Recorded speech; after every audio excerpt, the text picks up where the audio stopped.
All right, flexonline.com. We're here with the one and only Mr. Kai Greene. AKA Mr. Getting It Done with the one and only Cutler. Let's knock the chest out in the East Coast Mecca. Yeah!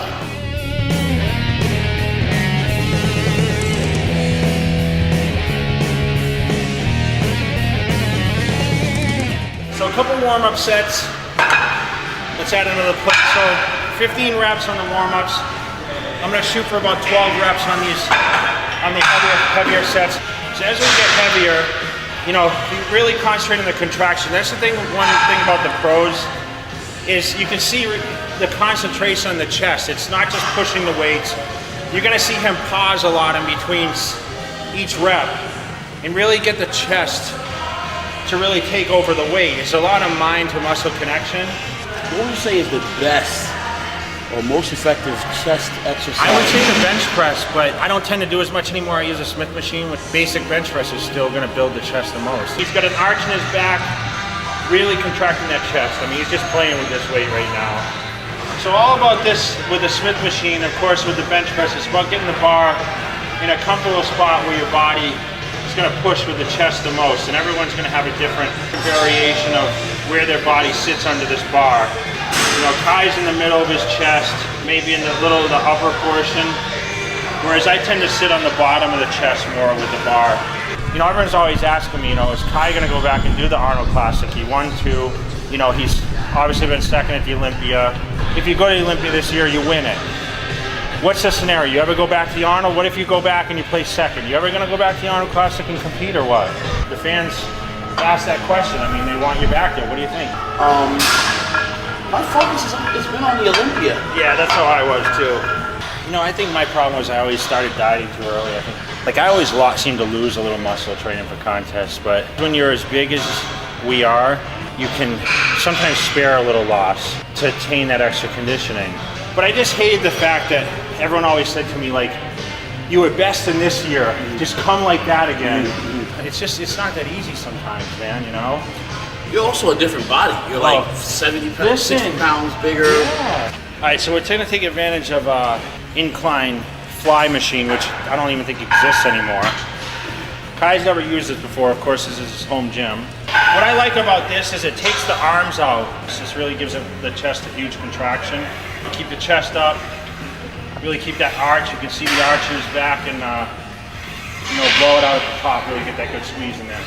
Now I can see your chest still very complete with this development from the top to the bottom.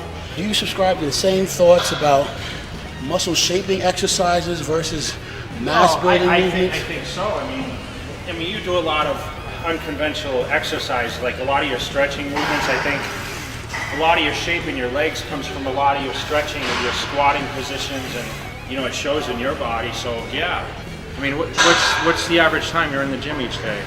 I know it's a sanctuary for you. Yeah, it's a sanctuary. Let's say 2 hours. 2 hours is the minimum, right? Usually for you. I enjoy taking my time to warm up, my joints, my knees, my elbows. I really feel like I need to do that in an effort to allow me to do certain movements that I would do that are basic for my legs. I need to be able to warm up my hamstrings, even my calves, you know, to help improve range of motion. 12. Oh, that burned. I remember being a teenager sitting in the audience at the Teen Masters in '94. And I remember seeing the biggest teenager I'd ever seen in my life. Dude was on stage at like 240 pounds. His name was Cutler. Yeah, but Branch Warren beat me. Figure that one out, right? Sorry, Branch. On the teen level, sometimes you can see so many people with amazing potential. And then you see them some years later, and not everybody capitalizes on that potential. I always tell everyone my success isn't from just being good at something and always winning or whatever. It's come from the failures in my life that have taught me a lot. My advices are off my failures, not off the success that I've had, honestly. After all the Sandow wins, the Arnold Classic victories, to be on this side of it now, the businessman, what's it like now to be in the gym and train? A lot less pressure. A lot less pressure, man. I still love to lift weights, but I do miss that crazy challenge, but I have other challenges now that keep my mind occupied. How do you deal with the loneliness when you were aspiring to be on top? I'm finding out the hard way. I didn't mind it so much, you know. When you're trying to achieve something, you gotta be alone, you gotta be selfish sometimes, but remember, you gotta live your life too. And that's the thing, is finding the balance. I love overhead tricep extensions. I like them on the cable though. This angle is kind of difficult on my elbow joint. Yeah, the thing is, don't go too heavy. I mean, a lot of people say, oh, my joints, my elbow. Listen, don't do exercise that hurt, right? I mean, if something hurts, that usually means your body's resisting it. Don't do it. So I think that's gonna do it for me, man. I had a long day. I'm tired, and that's kind of how my workout started. Wow. So for flexonline.com, Mr. Greene, Jay Cutler, we are out.